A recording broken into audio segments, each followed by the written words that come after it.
Cape Verde ও ডিমের দেশ।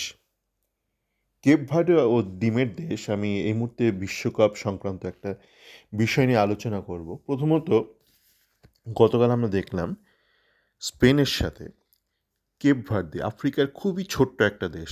মানে আফ্রিকার যে জনসংখ্যা বিভিন্ন দেশে রয়েছে তার মধ্যে সবচেয়ে কম জনসংখ্যা এই দেশটা। ভীষণই কম, মানে ভারতের কোনো একটা শহরের থেকেও অনেক কম। মানে যে কোনো ছোটো শহরের থেকে অনেক কম তার জনসংখ্যা। তো সেই দেশ কী করে ওয়ার্ল্ড কাপ কোয়ালিফাই করেছে সেই টেকনিক্যালিটিতে যাচ্ছি না। সে দেশের গোলকিপারের একটা কথা শুনে খুব খারাপ লাগলো। সেই গোলকিপার যে 40 বছর বয়স্ক, সে ইউরোপের একটা লিগের একটা সেকেন্ড ডিভিশনে খেলে, খুব কম মাইনে পায়। তো সে বলছিল যে তার মা আসতে পারেনি বা যেতে পারেনি বিশ্বকাপ দেখতে, যেহেতু ইউএস ভিসা বানানোর ঝক্কি অনেক, সময় লাগে অনেক, তার চেয়ে বড় কথা অর্থ, প্রচুর অর্থ লাগে। সেই সব অর্থ সে জোগাড় করে উঠতে পারেনি, তাই তার মা যেতে পারেনি তার খেলা দেখার জন্য। ড্র হয়েছে ম্যাচটা। তো এই বিষয়ে আগেও আমি বলেছি, ফিফার কিছু অদ্ভুত নিয়ম আছে, যেমন প্রো লাইসেন্সিংয়ে যে খরচটা ফিফা নেয় সেটা মানে একজন স্প্যানিশ ব্যক্তির জন্য যতটা নেয় একজন ভারতীয় নাগরিকের জন্য ততটাই নেয়, যেটা অন্যায্য। মানে একজন স্প্যানিশ ব্যক্তি বা একজন জার্মান কোচ, সে তার মাসিক আয় যতটা, যে কোনো কাজই সে করুক না, সে স্কুল টিচার হোক বা যে কোনো সুপার স্টোরে কাজ করুক, তার আয় যতটা সেই অনুপাতে কিন্তু একজন ভারতীয় কোচের, যে ভারতে থাকে, তার আয় অনেকটাই কম। তো এই বিষয়ে ফিফার কোনো মানে মনোযোগ নেই, কিছু বলার নেই, নিয়ে আগে কথা বলেছি। ডিমের দেশ কেন বলছি?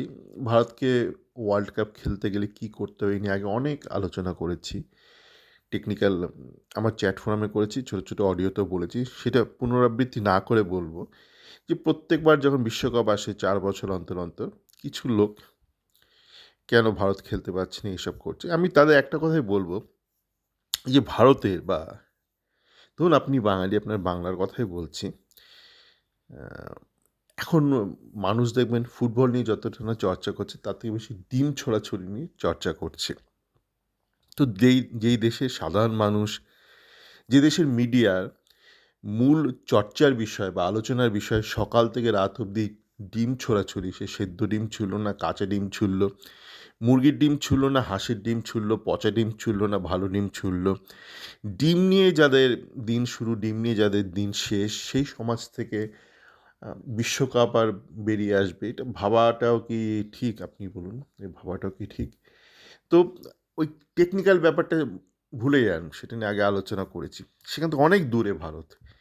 এই ভারতের যে একটা সমাজ ব্যবস্থা বা সমাজের যে ব্যক্তিরা, পুরুষরা, মহিলারা, তাদের আলোচনার বিষয় দেখুন, সকাল থেকে রাত অবধি কার কে অপ্রিয় ব্যক্তি, তাকে কটা ডিম ছোড়া হলো, সেই নিয়ে চর্চা। তো ডিম নিয়ে থাকুন, ডিমের বিশ্বকাপ হলে, ডিম ছোড়াছুড়ি বিশ্বকাপ হলে দেখা যেতে পারে হয়তো ভারত ভালো কিছু করতেও পারে।